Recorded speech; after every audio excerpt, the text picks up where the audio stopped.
Right, so I find I get criticised in my content above anything else for being a bit down on the country. You think I'm a bit down on the country? It's a typical refrain of right-wingers against rotten lefties like myself that we talk the country down, and my answer to that, to them, is stop making it so bloody easy to do then.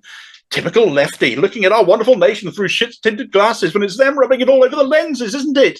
So in an unapologetic piece of local election cheerleading from my own party, the Greens, let's have a bit of positivity for a change. There's lots of reasons to give the Greens your vote this Thursday if you've got a ballot to cast in your area. So allow me to elucidate and inform you as to why I think that is.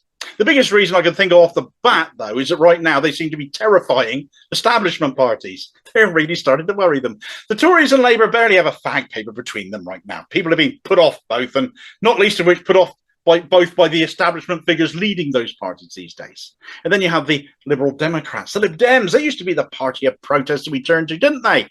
But now they're just looking to see if a hung parliament might let them back into power again, propping up either the Tories or, more likely this time around, Labour, which they absolutely could do. Would they try and force proportional representation through again as part of a deal like they tried last time? Well, they did that with all the success of limp lettuce last time, didn't they? But the fact is, the main three parties, if we can call them that, they aren't offering much. But of course, you're being asked to vote tactically for one or the other to keep the third out. And to that end, there are tactical voting sites encouraging you to vote a certain way as the least best way of doing that. But one, at least I've spotted, isn't doing a very good job. It's a new one called Imaginatively Stop the Tories. And it lists a load of Tory councils, as well as the ones in no overall control, up for grabs, and encourages you to vote a certain way to strip the Tories of control.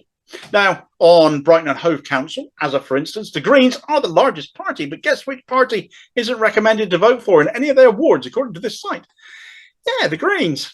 In Norwich, where there are no Tories on the council and the Greens are the main opposition, they don't recommend voting Green in any ward there. There's other examples too, all very weird, all very strange. Don't get it whatsoever. Moving on from this website, though, there are other areas in the country where the Greens are scaring establishment parties too, and more conventionally, they're scaring them on the doorstep. How about Manchester, of all places? Let's take a look at Manchester. Pretty red, staunch Labour country, right?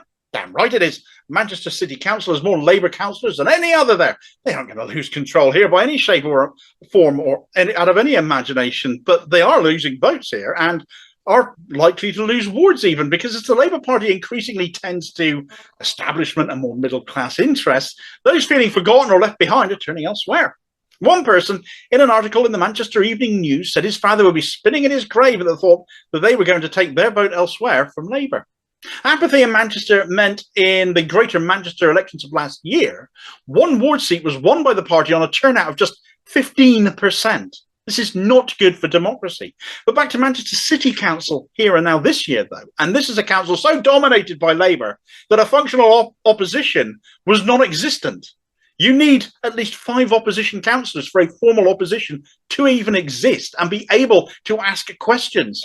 But until last year, there wasn't 5 opposition councillors. So Labour dominated it was. There was a single Lib Dem against 95 Labour councillors.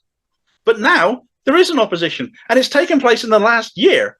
And let's remember, the local elections here were 5 years ago. What happened last year then? Well, Labour lost a by-election to the Lib Dems, and so there ended up being 2 Lib Dems in opposition. Then they lost another 2 by-elections to the Greens. So there's 2 Greens and 2 Lib Dems. And then 1 Labour councillor then defected to the Greens, forming 5 formal opposition, questions asked, and a council now being held to account. A third of the seats on this council are up for grabs this time around. So like I said, Labour will stay in control, but will the opposition now grow? Be an interesting one to keep an eye on that. So what is it exactly that the Greens are putting on the table that are attracting so much attention? I mean, there's so much I could talk about. I mean, they even got on Question Time the other week, for heaven's sake, and it wasn't even my birthday. Green Party policies for ordinary working class people, because now this is the party where such things are on offer, and it's the only place where they're on offer to me in a way that has attracted me to the point that I wanted to join them and be part of it. I, of course, agree wholeheartedly with their climate and environmental credentials, but they're the party of social justice now, and the home for many socialists like myself as a result. 500,000 new social houses. How does that sound? Screw the word affordable. Nowhere to be seen here. Social housing. 500,000 of them. Let's have it. They back proportional representation and a change in how elections are carried out so all votes count for something. They want to overhaul the tax system, making it simpler and equalising the rates between income tax paid on wages and capital gains tax paid on investment and share dividends. The rich paying the same share as the working class. That'll be a novelty, won't it? Oh, and a wealth tax too, because let's face it, that face question that always comes up from the mainstream media, how are you going to pay for that then, will inevitably come. Say it'll be paid for. Everything will be paid for, the same as everything is always paid for in this country. It gets printed, money gets printed by the state to pay for it, and inflation is then controlled by taxation. But let's have taxation that's paid fairly and from the right places for a change. Let's make it a legal requirement that electioneering materials and political broadcasts must be factually accurate as well. Let's put in the bin the likes of Starmer's dodgy Rishi Sunak attack ads or Liberal Democrat dodgy bar charts, which we've all seen quite enough of. Anyone else would be rinsed. Any other industry or anything other than politics would have some sort of oversight. They would be rinsed by the likes of Ofcom or trading standards for misleading the public. But the very people that want to run the country, politicians, they don't have that. And that's ridiculous. It seems bizarrely wrong. But the Greens plan to put a stop to that. And as such, they've signed up to a pledge by Reform Political Advertising to hold themselves to a higher standard than other parties. NHS funding, let's take a look at that one. The Greens would increase it by £6 billion a year, and social care would be made free at point of use for all, relieving pressure on the NHS for those services. 10 million homes to be properly insulated over the next 10 years, bringing down heating bills permanently and reducing emissions as a result of heating use. The Greens are opposed to the illegal migration bill of Suella Braverman. They actually stand on picket lines with trade unionists without getting sanctioned by their party leadership for it. They back a £15 an hour minimum wage and mean it. They will actually repeal the anti-trade union laws the Tories brought in, and which Blair and co kept, as will Starmer.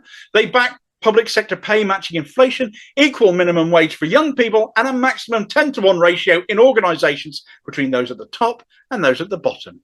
They'll offer every asylum seeker a work permit on arrival so they can work whilst their application goes through instead of being locked up at our expense. Oh, and they'll renationalise our utilities and get those water companies to clean up our ruined waterways. There is so much. They lay it all out in detail on their website, far more so than any other party I've ever known. Do go and take a look. Whatever your particular interest in government policy, they will have said something about it, and they will have a policy in place for it.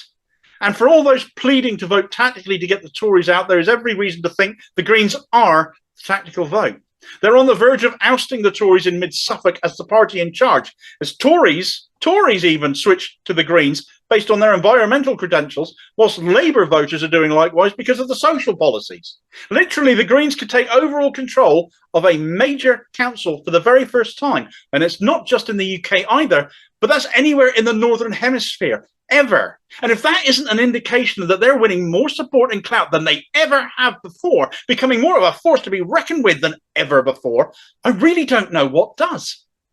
Yes, the establishment parties are running scare of this green surge, which is going grossly underreported. It's happening all across the country, though, actually, because it's real. And as much as they or the media are playing it down, largely silencing them by ignoring them, despite more than 3,000 Green candidates standing, more than ever before. Some of us have much bigger mouths and we'll keep pushing our points, their policy, and we will be heard. Thanks for watching. I do hope you appreciated this video. Please do hit like and subscribe if you did. Leave a comment and hit the notification bell too so you don't miss the next one. Also look out for me on social media and other interesting stuff by clicking on the Linktree link in the comments below. And I will see you next time. Cheers, folks.